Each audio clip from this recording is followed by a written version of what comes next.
Now at 6, students with the Pitt State ROTC remember those who lost their lives on September 11, 2001. Plus, the city of Neodesha sets a table in recognition of first responders. And while many Americans have a vivid recollection of the events of 9/11, area Gen Zers see the infamous day through younger eyes. Hear what it means to them. The 4 states' most watched news starts now. Students in the ROTC at Pitt State honor victims of the terrorist attacks on the Twin Towers and the Pentagon. This is KOAM News at 6. I'm Dow Quick. Pitt State ROTC marked the observance known as Patriot Day with cannon fire at 8:46 Eastern Time when an airliner hit the first World Trade Center towers, and again at 8:59 Eastern when another plane hit the second tower. One cadet talked about what the day meant to him. To me, it means honoring all of those that sadly lost their lives and showing a way that we'll never forget what happened to them and that we'll always keep them in mind. Cadets took turns reading each of the 2,977 names of those killed in the attacks and an additional 65 names of those who died from related injuries and lung disease. For each name read, cadets did a push-up.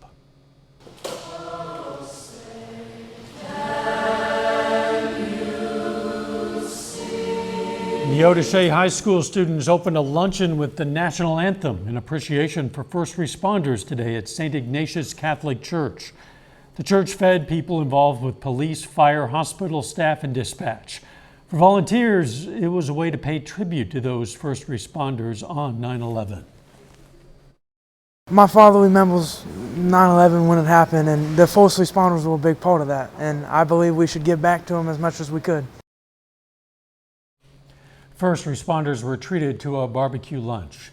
A Neodesha funeral home also served up an appreciation lunch for first responders. This marks the 10th year the funeral home was honoring local first responders with such an event. Watch everything kind of unfold as it went, and so it always kind of made a big impact on me and was another big influencer as far as getting into this profession later in life. So.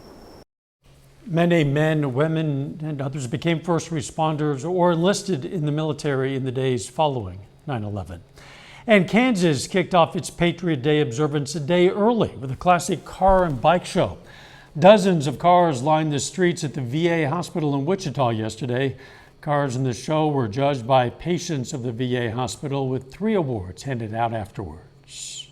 The country, the state of Kansas will never forget. We'll never forget 9/11. None of us will forget that day. And hopefully we continue to teach the younger ones that what happened that day and how we continue to remember and honor. The car show also took donations for the Wichita Toy Run happening in November. Let's check in with meteorologist Sam Lane now for a first look at the weather. Thank you very much, Dow. It's been a cloudy Patriot Day across the area, and now we're starting to see rain moving in from the west. This is the last 3 hours. You can see a large batch of rain moving across southeastern Kansas and northeastern Oklahoma. That is headed towards us, and by this evening, we're going to see those scattered showers moving in through the metro area. You can see right now they're now moving into western Montgomery County, down into Washington, and also Nowata County this evening. So temperatures are going to be dropping through to the 60s to about 60 degrees by tomorrow morning with a good bout of rain tonight and overnight. The allergies are going to be helped as well with all the rainfall. Today it was 9 out of 12. Tomorrow will drop down to 3.9. Most of it is ragweed, nettle, and chenopod out there. So looking down the lane, we're going to have the overnight rain showers tonight. Also maybe a few showers on Thursday and below normal temperatures, but a pleasant weekend. And I'll tell you all about that in just a little bit. Dow. See you soon. Many Americans remember watching the events of 9/11 unfold, but younger generations have a different perspective. KOAM's Amber Jenkins talked to some Gen Zers at Missouri Southern about how they remember 9/11. Traveling looked a lot different before 9/11. No long checkpoint lines, non-travelers could walk up to the gate, you could bring a blade up to 4 inches on board. Needless to say, Gen Z can relate. I wasn't there when 9/11 happened, but I grew up during the after effects. Tell you one thing, TSA has been a pain, but it's been required necessary, so that way nothing that happened on that dreadful day ever happens again. Yeah, I thought it was really funny when my mom and my sister went to Texas to see my aunt.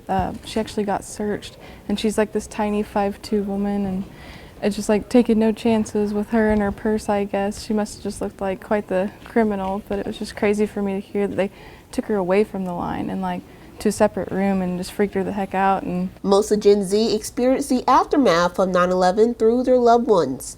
Until I first came to the United States, I was studying on Texas when we had a small, I think it was 5 minutes of silence for all the victims, and that's what I've learned. Oh, it had a huge impact here. My mother knew it was a great tragedy, but she was really struck by it because of my dad, since my dad is, well, now he's retired from the military. Pretty sure he joined in 2003, served 2 tours in Afghanistan, 1 tour in Iraq, and 1 tour in Kuwait. Navy SEALs took out Osama bin Laden. I remember waking up, getting ready for school on May 2nd, and my dad coming in and saying that they got him. The question, what were you doing when 9/11 happened, became a staple. However, Gen Z might not be able to remember, but they do have their own "what were you doing" generational events. The first thing that I think of is maybe the Boston Marathon bombing. I was in my computer lab class in high school, and before doing my homework, I'd open the internet and see what's on the news, and that was like the first thing that came up. And I remember COVID. I remember walking back from the park, and my brother was standing outside the door, and he said, "School's off." Reporting in Joplin, Amber Jenkins, KOAM News. Again, the 9/11 attacks left 2,977 people dead across New York, Washington, D.C., and Pennsylvania, according to the 9/11 Memorial and Museum. Coming up, what goes up must come down as crews begin demolition on a once popular hotel in Joplin. Plus, the demolition continues as crews raise a historic Missouri bridge. Pittsburgh man's in jail without bond after his arrest on multiple warrants over the weekend. He's 40-year-old Jerome DeVore. Police were called to the 500 block of East 6th Street for a disturbance Saturday evening and saw DeVore, who had multiple felony warrants from Crawford and Cherokee counties. DeVore fled into the home, and officers heard movement in a connected commercial building. Authorities got a search warrant for that commercial building, then used a police dog to find DeVore hiding inside. Demolition began on a building popular in Joplin's past. The Holiday Inn at 3615 Rangeline Road was once Joplin's largest hotel with 262 rooms, a popular lounge, and water wheel restaurant. The hotel ceased operations in 2016 in anticipation of a remodel that never came, and delays led to dilapidation. In recent years, the Joplin Fire Department has been called to the structure multiple times for fires, and it's been labeled as one of Joplin's most dangerous buildings. Watch as an explosion brings down a historic Missouri bridge. Missouri Department of Transportation live streamed this footage of the demolition of the I-70 Rockport Bridge near Columbia. The bridge over the Missouri River was built in 1960 and underwent extensive rehabilitation in 1993, according to MoDOT, but was judged to be at the end of its useful life. Traffic is flowing again in that area. Crews have been removing the debris from the river to clean the channel for boat traffic. A new $220 million bridge is scheduled to be completed by December of 2024. Watered Gardens is going to host the 11th annual Empty Bowls event later this month, but some people just can't wait. An early bird special, which runs from today, continues until the 23rd. You can come out to the Joplin Greenhouse and Coffee Shop on Monday through Friday from 8 a.m. until 5 p.m. or on Saturdays from 10 until 2. The event itself will be held at Joplin Greenhouse and Coffee Shop in Joplin on September 24th from 5:30 p.m. to 8:30 p.m. Today we're doing pre-sales for the 11th annual Empty Bowls, and every bowl that we have has been donated to us by one of over 30 local clay artists that make these bowls for us all year long, and they just donate them to us for the event. And the purchase of every bowl provides 15 meals to one of the 4 receiving organizations that are a part of this event. The event supports organizations that feed people and are 100% privately funded. Some travelers on US 400 in southeast Kansas should expect a detour this week. That's because the South Kansas and Oklahoma Railroad plans to close and repair the US 400 crossing at Cherokee. That crossing will be closed to traffic from 6 a.m. Wednesday to 6 p.m. Thursday. Eastbound traffic will detour south on K7 to K103, then east to US 69 and north to US 400. Westbound traffic take the same route in the opposite direction. A little bit later, there have been some great high school football games since the young season kicked off, but only one worthy of the title of Performance of the Week. John has details for us in sports. And we have a batch of rain headed in our direction. I'll show you that on radar, and also what the work week looks like in your forecast when we come back. Well, I hope you had a chance to get out this past weekend and enjoy the nice weather, as we've had clouds and rain moving into the area, but we need the rain so desperately across the area, so I don't think anyone's really going to complain too much. Well, let's take a look out this morning at Indigo Sky Casino and Resort. We put that in motion. You can see the clouds thickening up during the day, moving in from the west, and now the rain is starting to move in from the western sections of our viewing area in a few showers ahead of that band of showers. We made it up to 75 today after starting out at 64. That was below the normals of 84 and 61 when you average it all out. Thank goodness we're nowhere near that 100 degrees back in 2000 or the 44 in 1968. But look at the rainfall. 11 1/3 just this year. So we definitely need some rain. And here it is. We have some on radar out towards the west. Over the last 3 hours, it's been advancing from west to east, now starting to move into more and more of our area. You can see some scattered showers up near Mound City, stretching on over towards Iola, Yates Center, down towards Fredonia, where the rain picks up a little bit heavier, and that extends down to Independence, South Coffeyville, Nowata, all the way down to Adair. That is advancing to the east. So it's going to be a couple more hours before it arrives in the metro area. And taking a look at the rainfall over the last couple of years, just to show you how bad the drought is in Joplin, next week will be the week that will be 1 year where we have been below normal on rainfall. All the way back to September 19th of last year was the last time we were above normal on rainfall. So for an entire year, we have been below, and we definitely need some more rain. Temperatures right now are in the 60s, especially up towards the north and west where it's been raining. 70s out ahead of it, 75 in Anderson right now for one of the warmest readings, 74 for our friends in Cassville.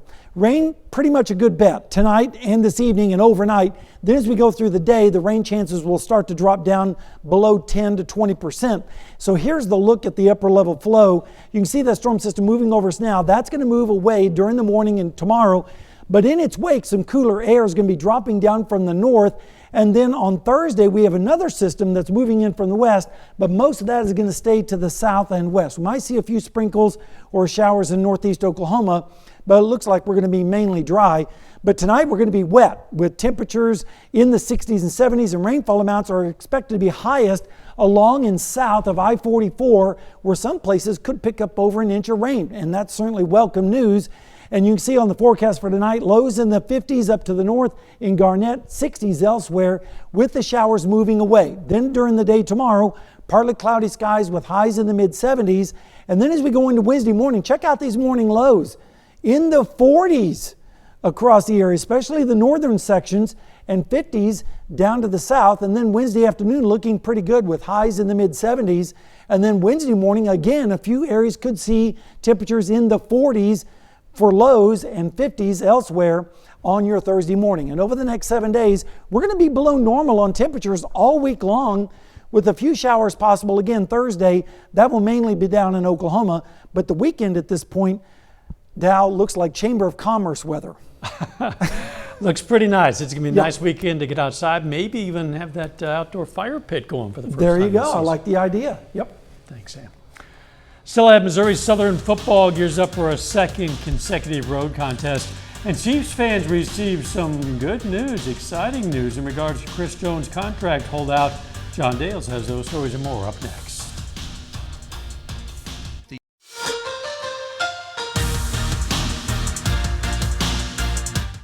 College football season turns the page into week 3, and for Missouri Southern, that means looking ahead to another road contest, this time coming against Nebraska Kearney.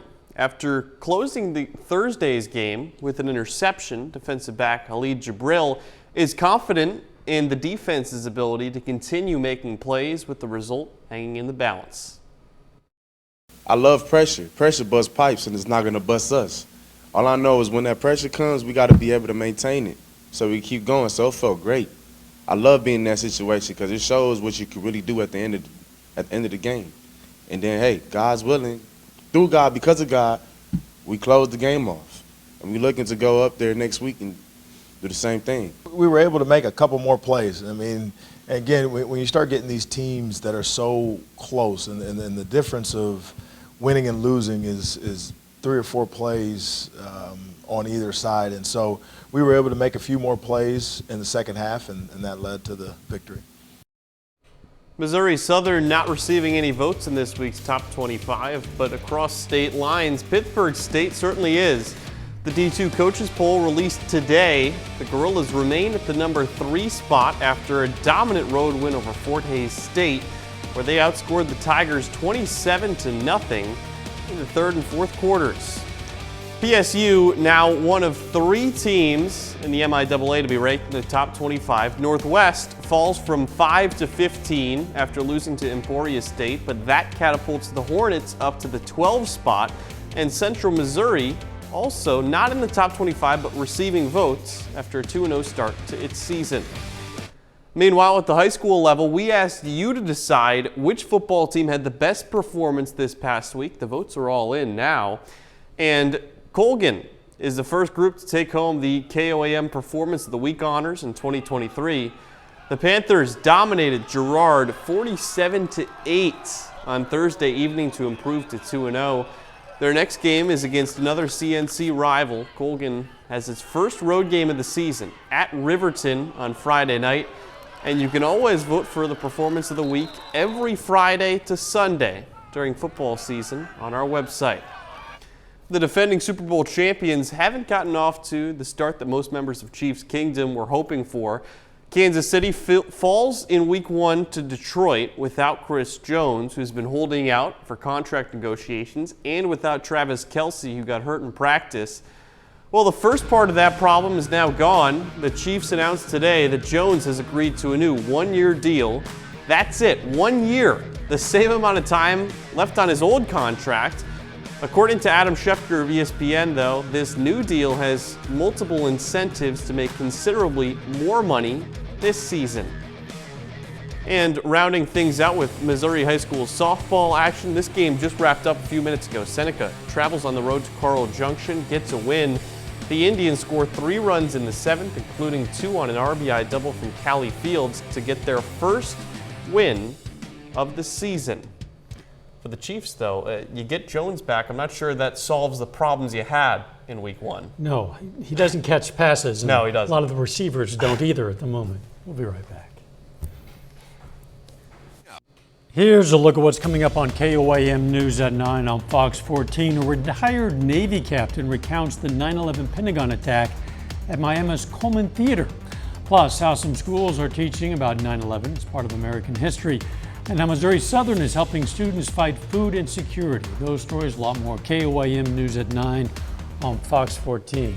Cooler weather ahead. That's right. We have some rain on the radar right now moving in from the west. And then as we look into the next week, it looks fall-like, including this weekend. Sounds good. Final sports note. Big Monday Night Football game wrapping up Week 1. Bills and Jets. Aaron Rodgers' first game in New York. That'll be exciting. Thanks for joining us. We'll see you at 10. Let's make it a great evening.